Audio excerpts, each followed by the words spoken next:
welcome back to OCD Recovery's YouTube channel. I wanted to do a video today on life structure. So this is something that was really poignant for me actually, and I could always tell how things were going by how my life structure looked, which is the case for a lot of people suffering with OCD. When you're feeling better, you tend to have implemented more things into your life structure, and as you start to feel worse during kind of setbacks, relapses, I think life structure is always the first thing to go out the window. It certainly was for me. So when I was really suffering, my life structure was pretty much non-existent. I mean, I was still going to work a lot of the time. Sometimes I wasn't. Sometimes I was kind of off sick for weeks at a time because I just couldn't bear getting up and going into work. I could have bared it. I felt as though I couldn't bear it at the time. But keeping a good life structure is so important for recovery, and I would say probably in the top 3 of things that I had to do in order to get to where I am now. Life structure was massive, and I think even though we talk a lot about life structure, I still think that when you're really suffering, you don't realise quite the impact that it is going to have, because it's not an instantaneous thing. Life structure is very much a building it up gradually over time and not kind of seeing any initial benefits to it. So for me, when I was really struggling with the health relapse, I basically moved into my mum's house because I couldn't be at home on my own. I didn't want to be at home on my own. I felt too scared. I had this constant fear that I was going to die in my sleep and my daughter was going to find me in the morning. So I kept wanting to be around other people because I wanted there to be someone else there in case something did happen to me. So my life structure when I went to my mum's house went completely out of the window because I wasn't getting up in the morning and doing our usual routine, which wasn't even great at the time that before I was suffering. I'd never really had the best life structure. I was always like a kind of wake up quite late, jump out of bed last minute, always kind of rushing around and frazzled. I mean, I'm still rushing around and frazzled now, but I mean, that's mainly because I have so much more going on in my life now, because I feel capable to do so much more. But at that time, it was because I just didn't realise the importance of it. I didn't realise what a difference it would make to my life being just that little bit more strict with myself. So yeah, when I had that relapse, I basically moved into my mum's house, and I spoke to Nick quite a lot at that time. We were having weekly one-to-ones, and he was like, you just need to get up, you need to go home. Like, I know how hard it's going to be, but you have to do it because you're never going to get better with what you're doing at the moment. And he was so right. I was living in one big compulsion. I was getting constant reassurance. I wasn't like doing stuff at home. I wasn't going to work. My life structure just went completely to shit. It was non-existent.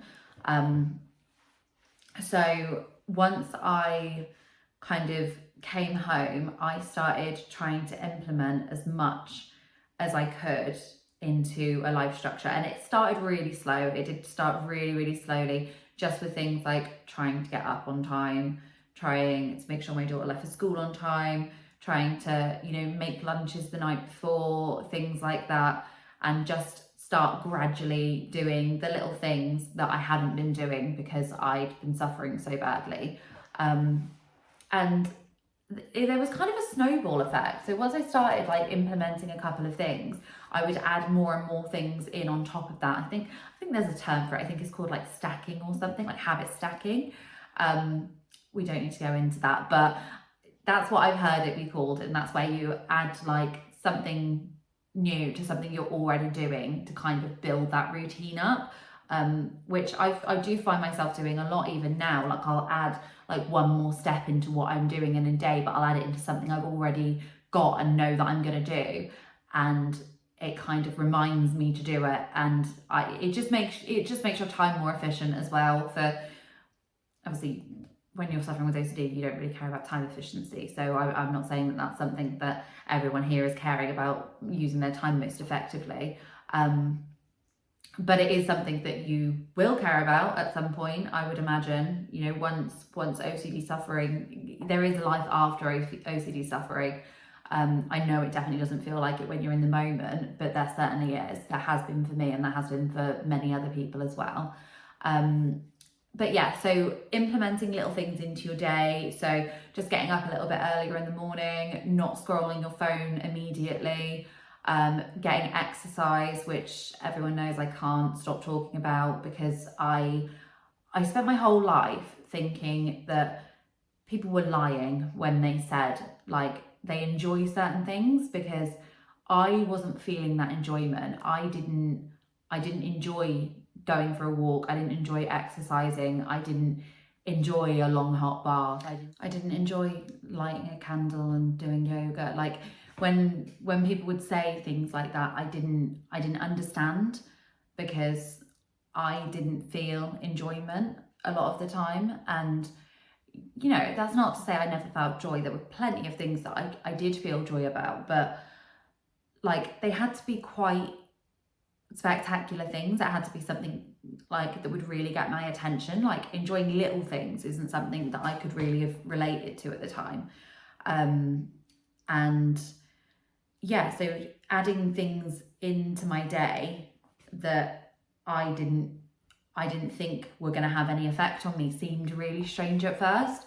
As I say, with the exercise, like I would never have thought that it would actually make me feel any type of way. I mean, initially it made me feel 10 times worse, which I think is always the case when you add anything new into your routine when you're really heavily suffering. So in April last year, I started running, and I was doing couch to 5K, and when I first started, I would run for 30 seconds and I would feel like I was dying. I would feel really out of breath, really panicky. Like my OCD played up so much, particularly because it was the health anxiety that I was struggling with at the time. So I was doing something that I hadn't done before, and it was physical. So I felt like I was putting pressure on my body. I kept thinking I would have a heart attack. I kept thinking that I was asthmatic. I started going through these tests for asthma because I thought that I must be asthmatic because I couldn't breathe properly. Again, going completely off topic here, but these are all things that I did not enjoy initially. I found no enjoyment in going out for a walk. I would just go out for a walk because I've heard that that's what you're supposed to do. You're supposed to go out for a walk, and apparently it'll make you feel better. It didn't initially. Nothing had any kind of effect, which is completely understandable when you're in, you know, when you're suffering to that level. Things aren't really going to go in the same way. But the main thing is to be consistent with them. So I would implement like daily walks. I would stick to my 3 runs a week. I started doing some like yoga and stretching as well. I think I said this in another video about making my bed. Like that was like a kind of, I'm up, I'm ready for the day, I'm not getting back into bed. I would make sure like my house was clean at the end of every night, rather than when I was really suffering, I would kind of make dinner and I would just look around and go, I can't actually deal with cleaning right now. I'm gonna have to do it in the morning. And I would wake up and my mood was already obviously bad. But I would wake up in the morning and I'd come downstairs and there was mess everywhere. The kitchen hadn't been cleaned. I hadn't made lunches. I was already running late. And in the midst of suffering, yes, you don't think that these things are going to make a difference, but just the little reliefs of pressure from daily life, that being strict with myself and implementing stuff, even though I didn't feel like it had, were massive. Like the knock-on effect was so big. And then just gradually over time, I started to find myself enjoying things. I started to enjoy running, not so much the running, the feeling after running. I started to enjoy going on walks now. It's one of my favorite things in the whole world. I go pretty much every day. If I've had a day where I haven't walked, I feel a little bit antsy, like I really like to go out on a walk, because there's just something about it that's just so soothing to me. You know, relaxing, I find relaxing now. I never found relaxing to me, I've just said that word so many times. Relaxing to me was really stressful, because it meant sat there with my own thoughts, and you know that there wasn't relaxation in it, because as soon as I wasn't being constantly engaged in something, all I was doing is being absolutely battered by the thoughts. But you know, now that I can relax, I mean, I don't as much, because as I say, I think I've filled my life with so many other things now that I'm far busier than I ever was, but I'm also far more on top of all of the things that I'm doing now than I ever was on top of the very minute amount of things I was doing when I was suffering, because everything just felt so difficult, and I don't know, I'd lost the will to live. I couldn't be bothered with anything. And I think it's only when you force yourself to do stuff and just keep doing that and keep doing that over and over and over and over, that eventually like little bits of caring about things do start to come through. Obviously with all the work you're doing as well, it's not, you know, life structure isn't a miraculous fix, but it is such a massive part of it. And I have noticed whenever I'm feeling a little bit bad, like anything comes in, I have noticed I'll think like my daughter will be trying to get out of going to Taekwondo, because she does it every week. Every week she'll say, oh, I really don't want to go this week. And I used to always say to her, like, oh, that's okay, you don't have to go. When in reality, of course I want her to go. Like, she should be going. But I wouldn't try and push the point, because I would think, well, if she doesn't go, I don't have to drive her there. I don't have to sit in my car feeling really anxious the whole time. So I would kind of give in on things that I wouldn't now. And that was just using excuses to do compulsions. That was using excuses to engage in avoidance behaviours. So yeah, life structure and just keeping on top of those things. And that's something I'm trying to instill in her as well, with, as I say, with the not wanting to go to clubs and things like that, and, you know, running a bit late for school. I'm trying to instill how important these things are, because it really is all about your frustration tolerance and how much you can continue to function and put on yourself even when you're not feeling great. Like just still showing up and still doing the work, doing what you need to do at home, you know, to make your life easier, to make your life just that little bit less pressured than it already is really important. But yeah, I hope you liked this video, and pop a comment below with anything else that you would like me to cover, and I will add it to my list. Thank you.